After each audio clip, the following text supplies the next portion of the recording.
G'day and welcome to Follow the Money, the Australia Institute's podcast demystifying the big economic issues in Australia and putting them in plain English. I'm Ebony Bennett, Deputy Director at the Institute, and today I'm delighted to bring you more guests from our Economics of a Pandemic webinar series. The pandemic has caused massive disruption to our lives, to the movement of people worldwide and to the global economy, perhaps the biggest disruption since World War II. And since then, while we've obviously had numerous other wars, but we've also tended to use war as a metaphor, and it's crept into how we talk about public policy. Misrepresenting policy issues as security problems does not solve them, yet many public policy issues are now framed using this lens. We've had a war on drugs, wars on poverty and on red tape, yet in Australia we don't describe what's been happening in Yemen as a war. We are living in unprecedented times with the twin battles that we face and that we fight against a virus and against the economic ruin that it can threaten. Are we not in a war at the moment? Well, what we are doing right now is no different to what was done in those times, who will find themselves the first in the firing line, in the blows of this exchange that you will see of the coronavirus and its economic impact. When I called them and asked them to do this, I said, I need you to serve your country. And they are serving our country. Incoming Australian returning residents and citizens would be quarantined in hotels. 2% of your economy being invested in defence is a wise investment because it keeps Australia's strategic interests secure and safe. The Australian government has zero tolerance for people smuggling and illegal boat travel to Australia. All of this while keeping Australians safe and keeping Australians' borders secure. Now, on the call-out of the Australian Defence Force Reserve to surge and bring every possible capability to bear by deploying Army Reserve brigades to fire-affected communities across Australia. I see it very much as part of responsible budget management, of responsible fiscal management, and importantly, part of the national security agenda. So to discuss how securitisation, not in the financial sense, but in a public policy sense, can turn problems into threats, I'm delighted to introduce our guests from the webinar. Allan Gyngell has had a long and distinguished career of public service. He had DFAT postings in Rangoon, Singapore and Washington, moved to Prime Minister and Cabinet and was asked to be Prime Minister Paul Keating's foreign policy advisor, and he left government in 1996. Prime Minister Kevin Rudd asked him to be Director General of ONA, which he did until 2013. He became the inaugural director of the Lowy Institute in 2003, and he's author of the books The Making of Australian Foreign Policy and Fear of Abandonment. He was elected National President of the Australian Institute of International Affairs, and it's in that capacity that he joins us today. And Allan Behm is the head of the Australia Institute's International and Security Affairs program. He has extensive experience in international policy, national security policy and defence policy. He was Greg Combey's Chief of Staff in the Rudd and Gillard governments dealing with climate change, and more recently Penny Wong's Senior Foreign Policy Advisor. He's also the inaugural chair of the Canberra Writers' Festival and remains on the board of Fearless, a not-for-profit that addresses the needs of many Australians who live with PTSD. This episode was recorded live on Thursday the 18th of June, and things may have changed since recording. G'day Allan, and welcome to you both. Thanks, Ebony. So Allan Gyngell, I will kick off with you, I guess, for this conversation. Just briefly to kick us off, what is this phenomenon of securitisation and why is it a concern? In some ways, securitisation is a very 21st century phenomenon. Mostly during the second half of the 20th century, which is when I began my career, war, whether hot war or cold war, was used to describe the actual issues relating to fighting conflicts and to preventing them, so arms control and so on. But with the end of the Cold War, there was a vacuum in the security area.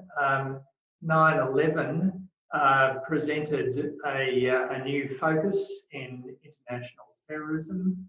terrorism morphed into discussion about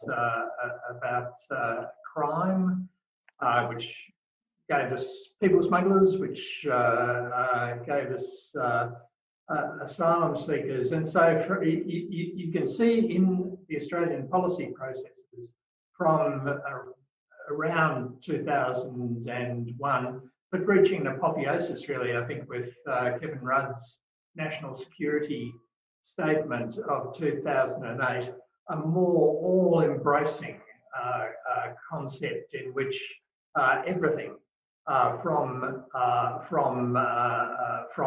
war fighting to climate change can be considered under a national security blanket, and that had all sorts of consequences which we can talk about. Alan Behm, did you want to respond to that? Yes, well, I'm obviously in agreement with Alan. The easy thing to do is to put as much hyperbole as you possibly can into an issue, elevate it to the top tier of importance, because that gives you the legitimacy and authority for dealing with it.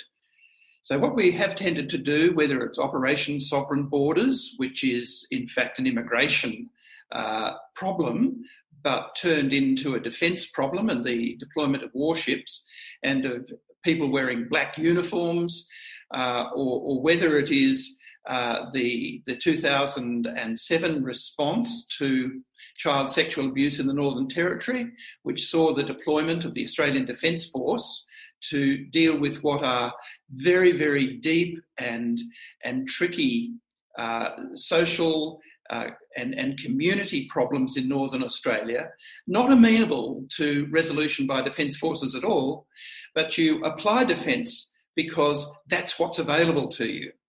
I think everybody attending this webinar this morning will cast their minds back to January, when the Prime Minister returned from his rather shortened holiday in Hawaii and was confronted by national bushfires for which the government had no policy response whatsoever.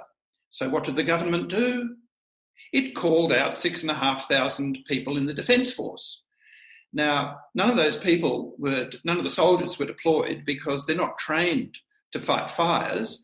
And I think a warship was deployed to get people out of Malakuta. And that probably wasn't such a bad idea.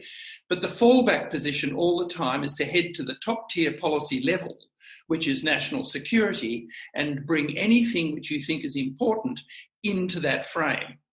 And that is what we've begun to call policy by metaphor.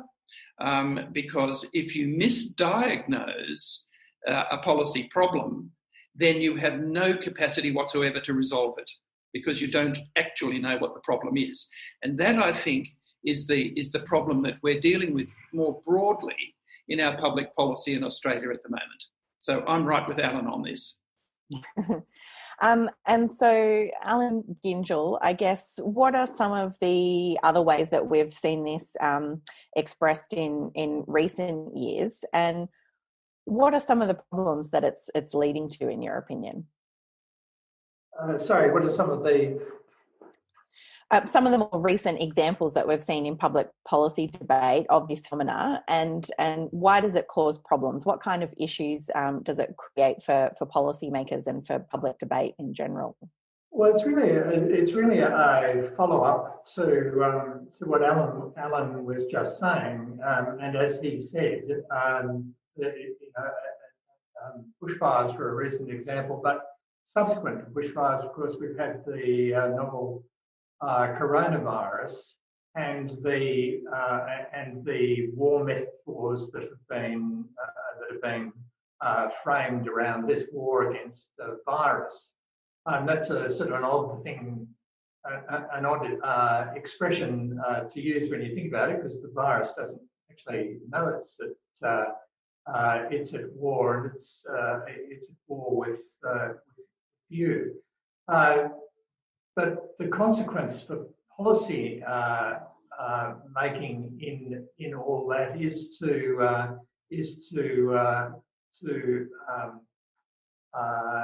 underrate some issues and overrate others. So I think Australia's done pretty well on this with the expertise that's been brought in from health and so on. But the structure in which our initial responses were made was through the National Security Committee of Cabinet. Now, the National Security Committee of Cabinet has fine people on it, but there was very little that the Department of Foreign Affairs and Trade or the Office of National Intelligence could bring to the table then, compared with the people that you really needed, who of course were health and the social welfare agencies, Services Australia, and so on. Now, eventually, I think we did get the right people in the room, but it took longer to get there than it should have, because we have been regarding the National Security Committee as the most significant element in the cabinet system. So when Prime Ministers want to reassure the Australian public, they say, I've called a meeting of the National Security Committee of Cabinet, and I think that has the desired effect. Allan Behm, it seems like it is very easy to default to that war metaphor when we're facing complex problems. What's driving that, do you think?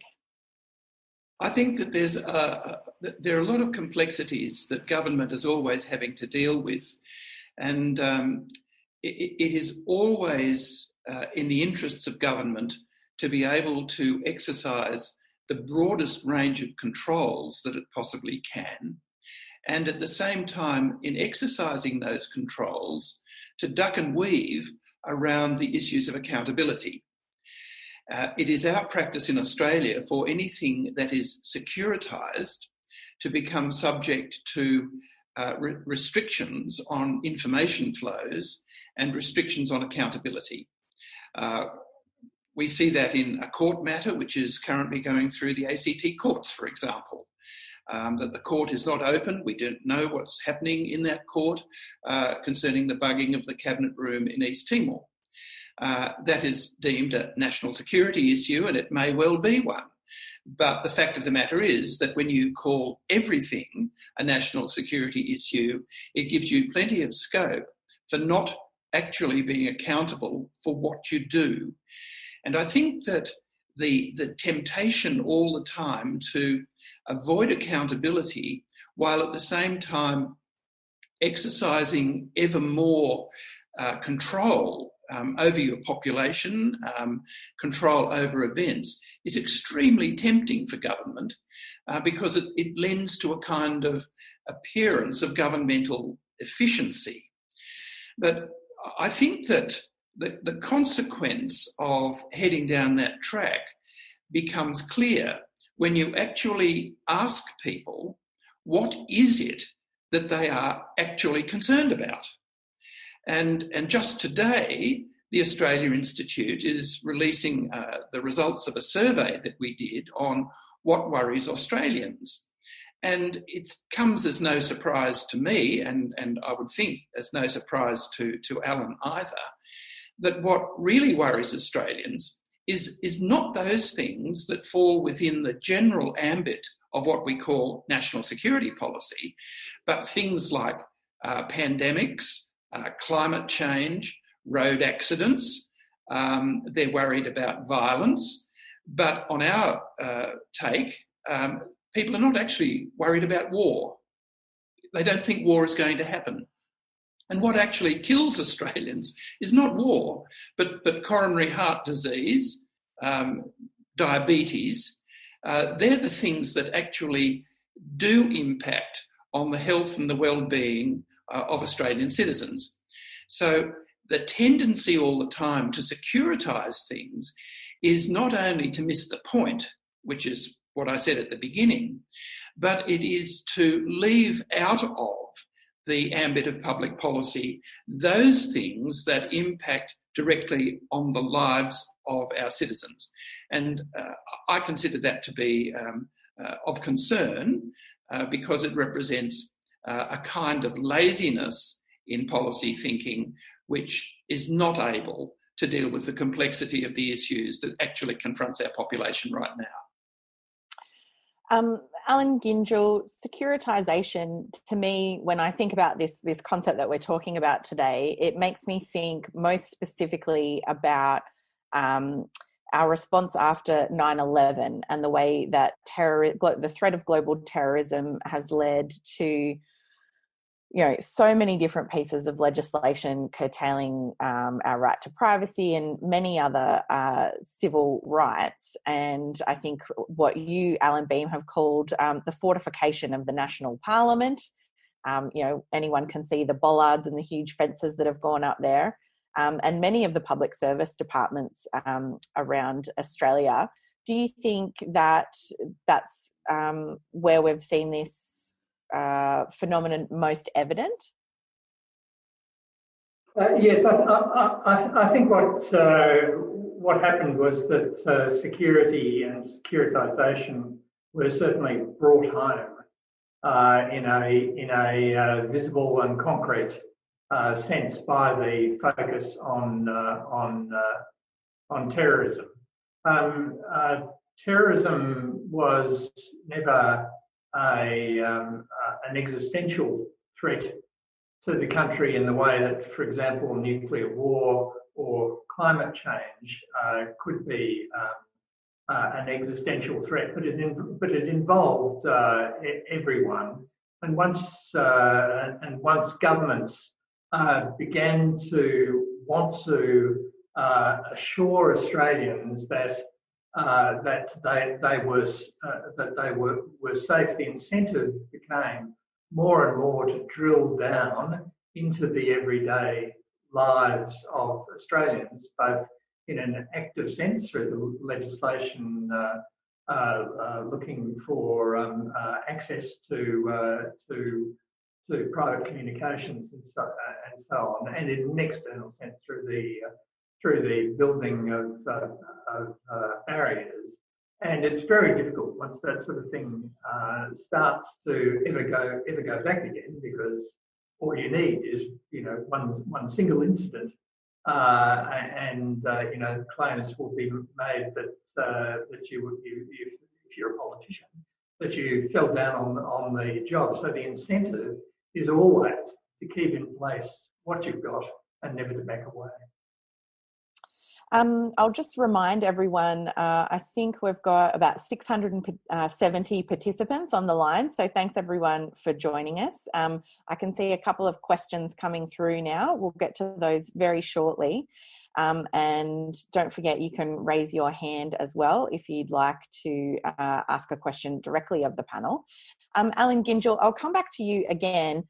Obviously, with the Black Lives Matter movement, and to a lesser extent in Australia, we've seen the progressive militarisation of the police force, certainly in the United States, where you've got very heavily armed police, often armed with ex-military equipment, including and up to things like tanks, but police officers deploying not only weapons and guns and shooting people in the course of their work, but deploying tasers, tear gas, and those kinds of things against protesters, oftentimes peaceful protesters.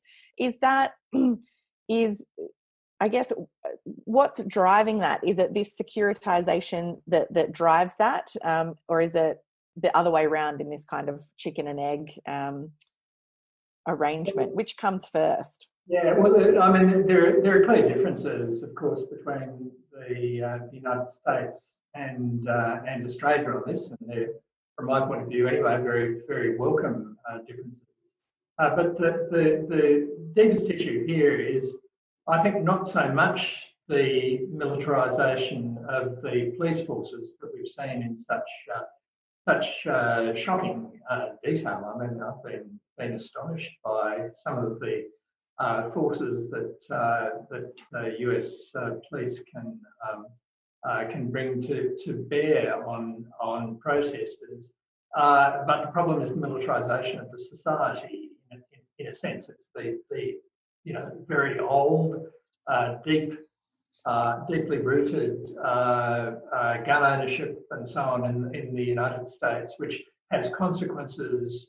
Whatever you think about particular actions of the police, if police are dealing with a society in which so many people have guns, then they're going to have a different relationship with the public and need different ways of protecting themselves.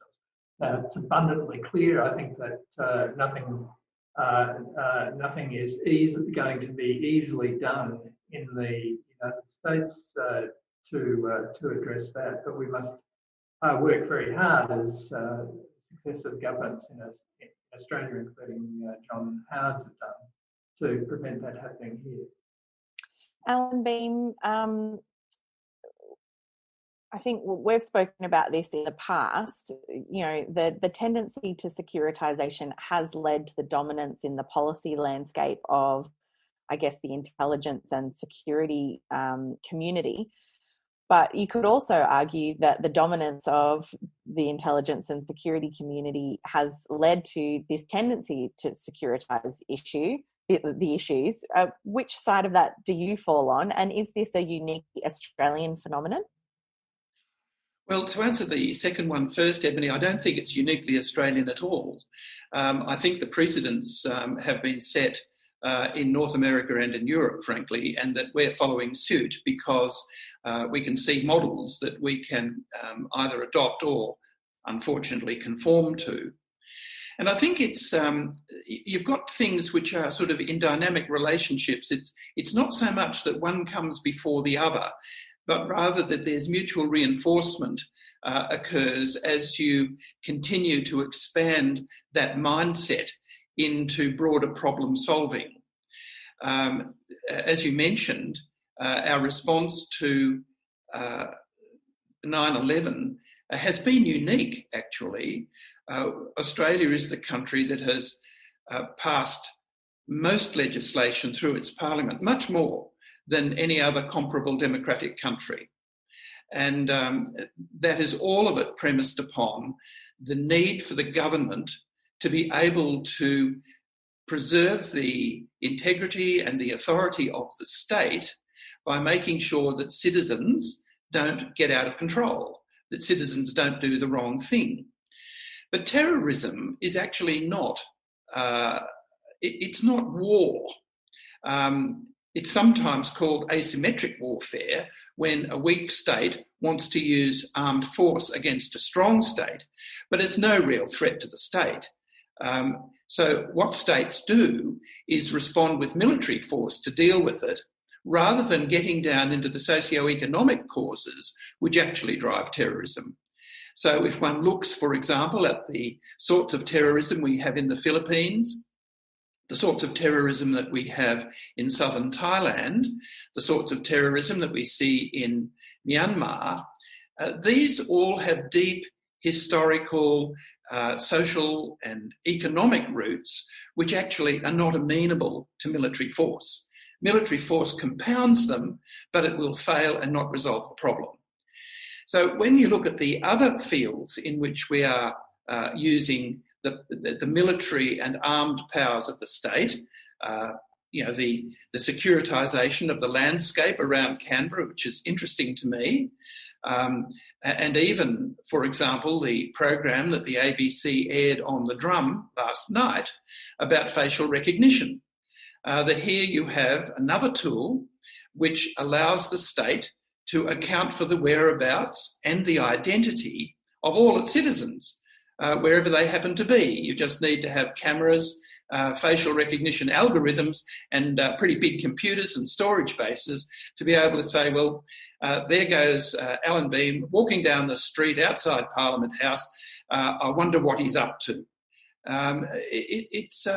It's a way of looking at social control which I think really needs to be discussed in this country.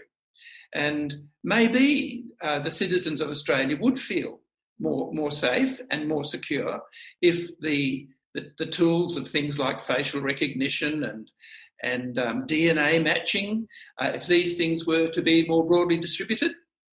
But I'd be surprised if that were the outcome, because in fact, people are generally safer when they're able to manage their private affairs privately. And so the sort of seeping tentacles of securitisation, I think, create a different range of problems for the effective management of democratic practice in democracies. And that's partly why, again, our institute has released a discussion paper today on the issue of securitisation. I do recall when the Parliament first built those bollards that are now everywhere around Parliament House. I think it was the Greens leader Bob Brown at the time was doing a live interview with ABC 666 in Canberra, as the president of the Senate got stuck between the bollards on their first day of operation and had to pop out of the car and walk into Parliament, which was quite funny. But it really all did start from there, and it's only snowballed. So potentially once we head down this type of direction, it's very hard to stop and to pull back that momentum. I'm going to go to questions from the audience now. Murray Proctor, I'll come to you shortly.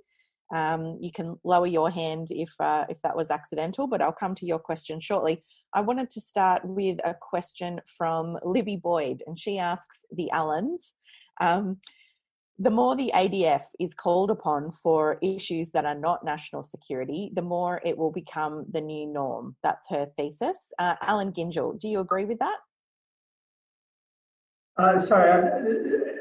Ebony, the more the ADF is called upon for issues that are not issues of national security, the more that will become the norm for them to be called out for things that they haven't been in the past. Look, I think that's right. I mean, I think we are very lucky in Australia to have a highly professional defence force. My observation of working with people from the ADF over the years has been great reassurance that if called upon to do the professional tasks for which they are trained, Australian soldiers will do well. But it's the issues for which they were trained, and as Alan Behm was saying before, fighting bushfires ain't it. Staffing hospitals really in northern Tasmania is not it. It is an all-purpose response that governments use when they are in trouble, because the ADF can be mobilised quickly, and they look good, and the sight of large warships, floating off the coast of southern New South Wales in a bushfire seemed to send a message that something is being done. When people want something to be done, then the ADF is the way into it. But the effective use of the ADF is always going to be properly very limited, and government should be very careful about the ways in which they try to use the military.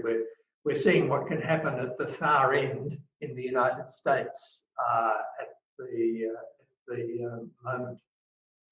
Allan Behm, I'll come to you on this question next of whether or not this sends us down a path that it's hard to come back from. But could you also comment on the legislative changes that have enabled the ADF to be called out to, quote, help the state police without the state requesting it?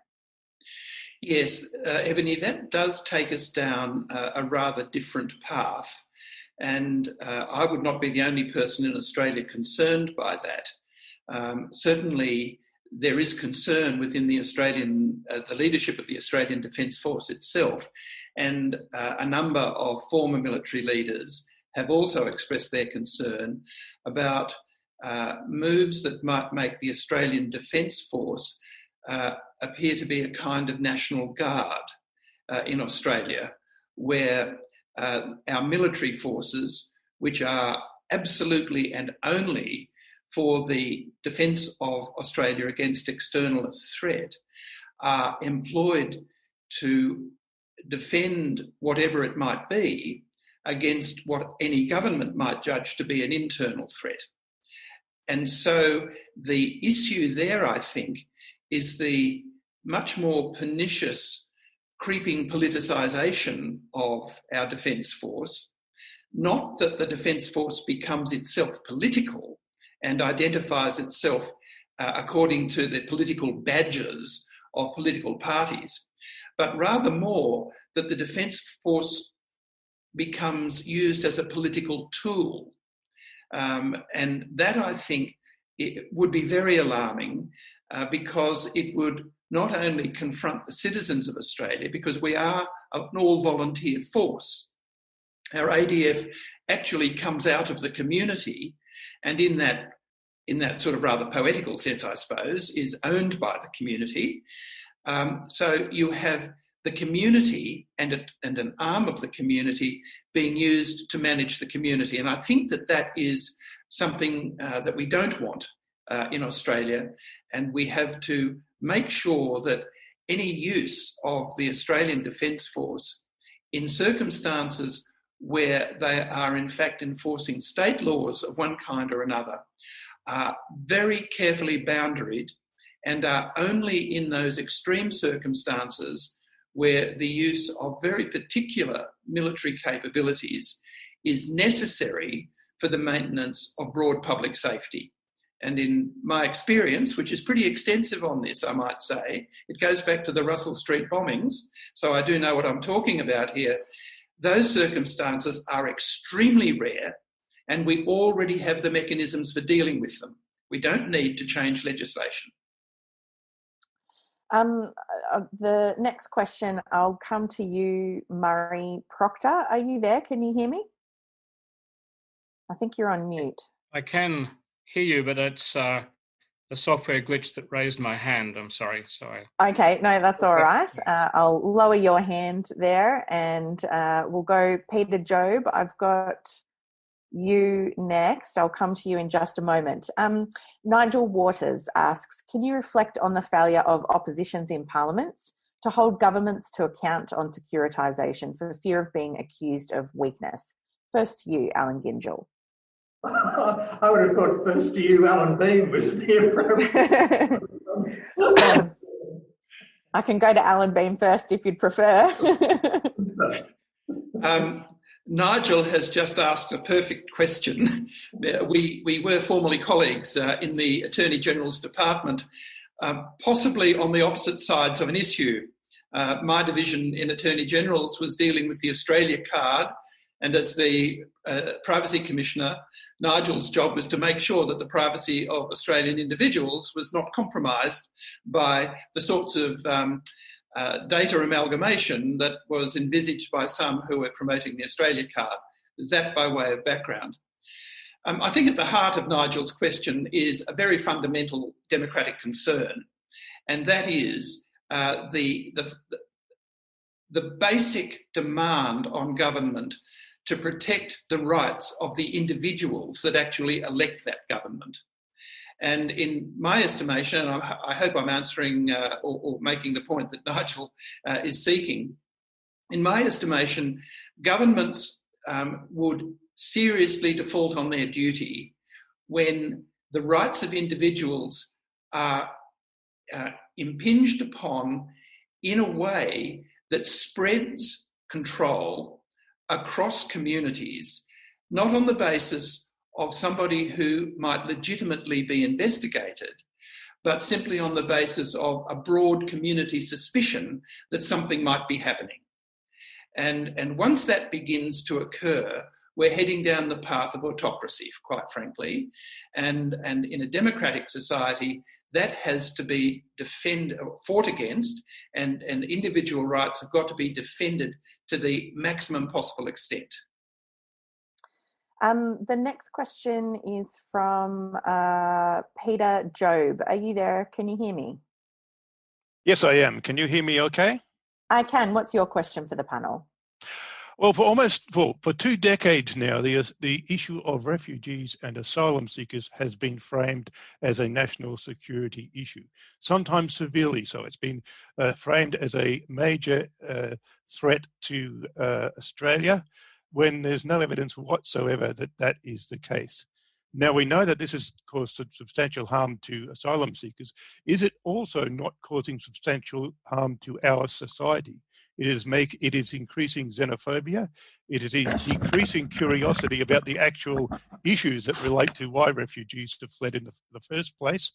It made us a less tolerant and in some ways a less democratic society. Would you agree? And what should people who are concerned about this do about it? Thanks, Peter. First to you, Allan Gyngell.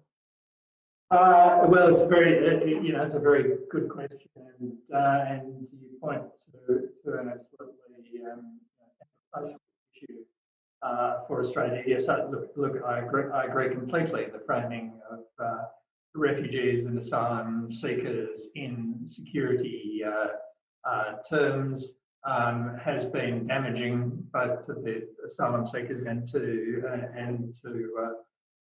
Australia. But for the government, from a government's point of view, it did work, and it worked because it spoke to something deep and mysterious in the sort of psyche of the Australian people, possibly coming from the fact that we're an island. The belief that control of our periphery is what everything is all about, and one small boat landing, in northern Queensland is a threat to our national integrity. So I think it was the wrong approach. I think it led to some terribly I'm putting that less strongly than I should be, to some utterly callous responses. But I don't think we can blame governments alone. They were responding to an attitude which is deeply embedded in the community. So the change has to come through community discussions and through the activities and engagement of people across civil society, as well as making demands on the government to change. Thank you. Richard Maguire, we're going to come to you next, but not quite yet. Alan Behm, what are your thoughts on that refugee issue? And I'd only add one thing to what Alan said, and it comes, Ebony, out of our polling that we are putting out today, that, and it does go to the last part of Peter's question, which is around xenophobia and sensitivity on matters of race. Our polling suggests that quite a high percentage of Australians are actually concerned about what we call asylum seekers. They're actually refugees under the Convention. And I think that increase in sensitivity is perhaps a result of the very high profile that was attached to the asylum seekers policy, most particularly under the Howard government, but also under the Rudd government, and ever since then. The fact that we would excise bits of Australia from the application of our refugee law is, to me, quite extraordinary, because we do have agency. I mean, these people who arrive in Australia, they don't create a threat to our sovereignty at all. It's simply a problem of how you control access to the country. And all countries have that problem. So I think in response to Peter's question, that issue of securitisation can actually have the perverse effect of creating concern and fear when in fact there's no need for concern and fear. all of the tools that are necessary for these controls are actually available to us without securitising them. Thanks, Allan. And just reflecting, I automatically just jumped into that language of asylum seekers there, even though I've worked on refugee issues for quite a number of years. So, it is all pervasive, and I guess shows how effective that has been in turning it into. What's your question for the panel? Are you there? Oh, yeah. Your voice dropped out for a minute. Well, thank you, Australia Institute and the two Allans. This has been wonderful to get all these insights into what's going on. I just get very concerned because over the years, it just seems like the government holds all the cards in its hands. It can define anything it wants to as a security issue, and the opposition immediately falls down. They don't want to look weak on security. Labor popped right in with Northern Territory, the whole refugee business and everything else that's gone on because they don't want to appear weak.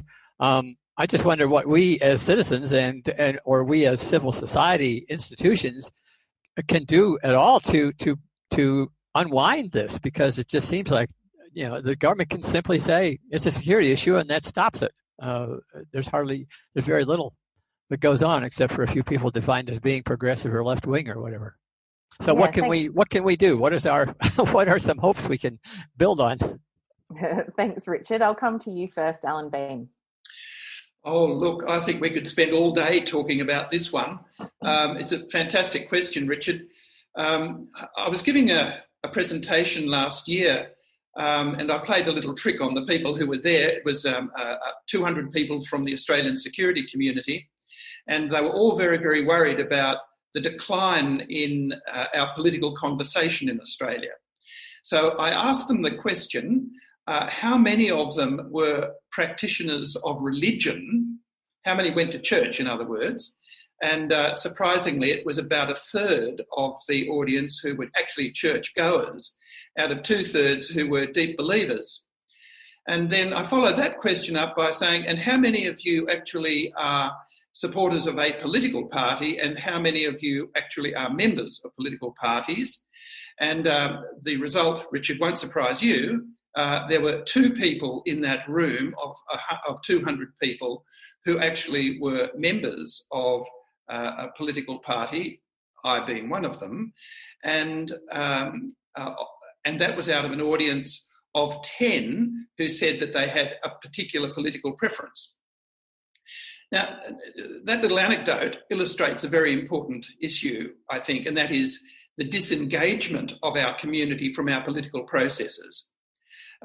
If anything has come out of the problems this week in Victoria, it is that the political processes go on absolutely independent of the communities within which they're going on.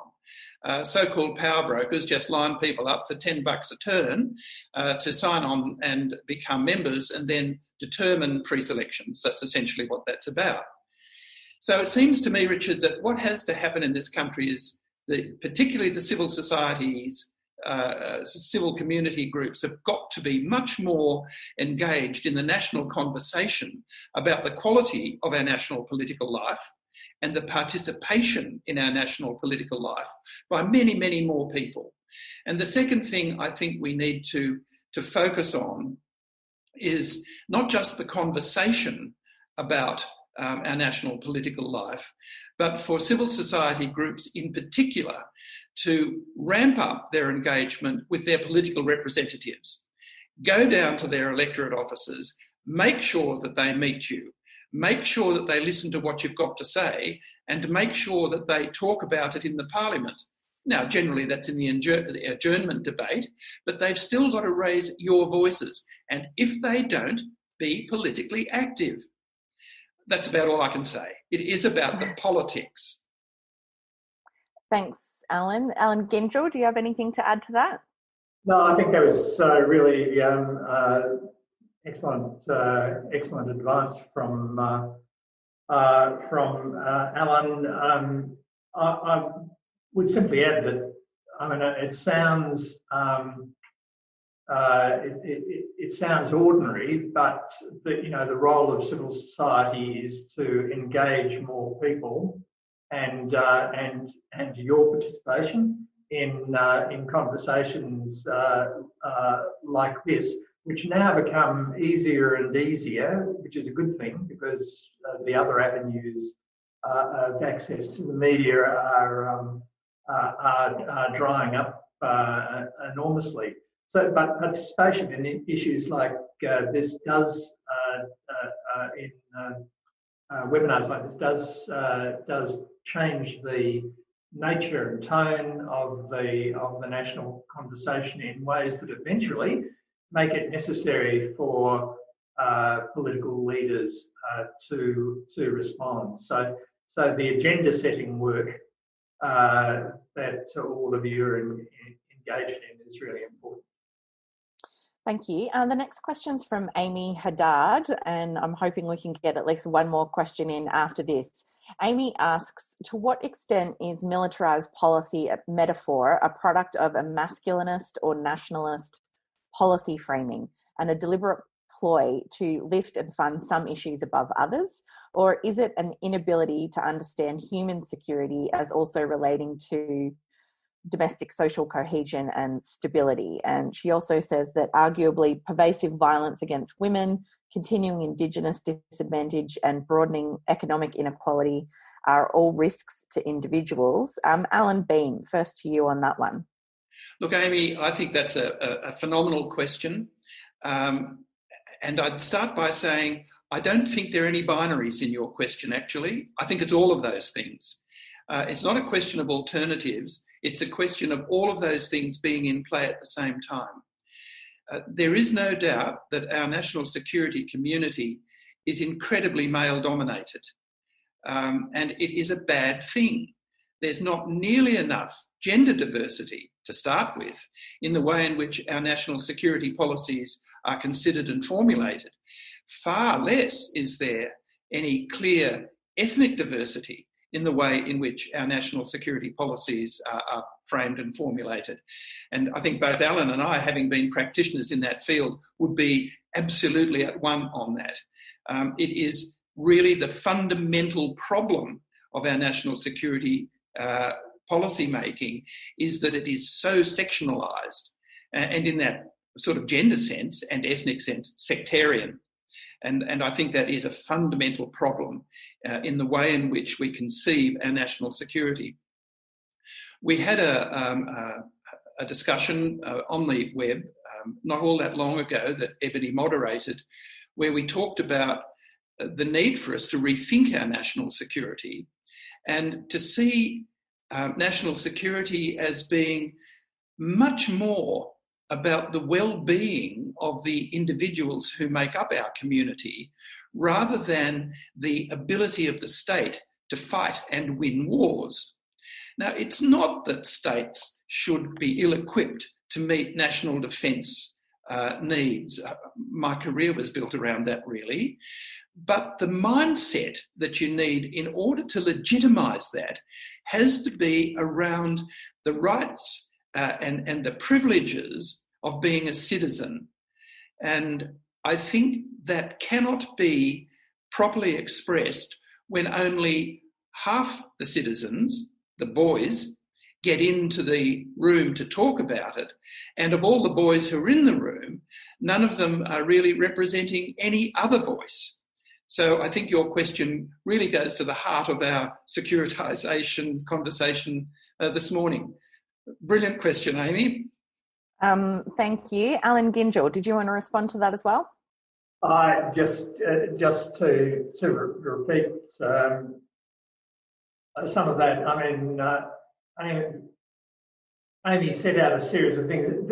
The answer to almost all of life's questions is all of the above, and never more so than in reply to Amy's questions. I think there is the centrality of the war metaphor to so much public life in Australia does represent a highly masculinist view of the world, and the critique coming out of feminist writers on this is dead right. We might have to wrap it up there, I'm afraid. I want to thank everyone for all of their questions, and there is so many unanswered, so perhaps we'll do another one of these webinars in future that we can get to a few more of them. But thank you, Allan Gyngell, and thank you, Allan Behm, both of you, for your time today. And thank you, everyone, for your excellent questions. I'll make sure that Allan Behm gets a copy of them all, for his future papers and webinars and events that we run as part of our International and Security Affairs program. I think there's been a lot of excellent issues raised today that we haven't had time to necessarily delve into, including not only the Witness K and Bernard Collaery prosecution, the secret trial that's happened in Canberra, facial recognition, amongst many other very interesting topics. So thank you so much for all your excellent questions today. This has been a special episode of Follow the Money, and we're aiming to bring you shorter but more frequent episodes during the pandemic, so please stay tuned. You can check out the Australia Institute's Economics of a Pandemic webinar series at our website, tai.org.au/webinars. The next one is on Wednesday, the 24th of June at 11 a.m, when we'll talk to Richard Dennis about his new analysis on the reconstruction effort and whether we're going to build back better or just bigger, and what are some of the shared principles we could start from. And the day after that, on Thursday, the 25th of June at 11 a.m, we'll talk about the success of Aboriginal-led health responses to the pandemic, with CEO of Southwest Aboriginal Medical Service, Leslie Nelson, Professor Sandra Eads, Dean of Curtin Medical School, Associate Professor Dan McCauley, who's Director of the Centre for Improving Health Services for Aboriginal Children at Edith Cowan University, and Francine Eads, Chair of the Derbil Yerrigan Health Service. They'll be in conversation with Australian of the Year, Professor Fiona Stanley, patron of the Telethon Kids Institute, and our Chief Economist, Richard Dennis. You can visit tai.org.au for all our latest research and content, and we're on Twitter at the Oz Institute with an AUS. My Twitter handle is ebony_Bennett with a ~N~T. Allan Gyngell's not on Twitter, but Allan Behm is at Miranda Prosus. That's MIRANDAPRORSUS. This episode was produced by Jennifer Macey with help from Grace Crivellaro, and our theme music is by Jonathan McFeat from Pulse and Thrum. And remember to stay 1.5 metres away, keep washing those hands, and thanks for listening.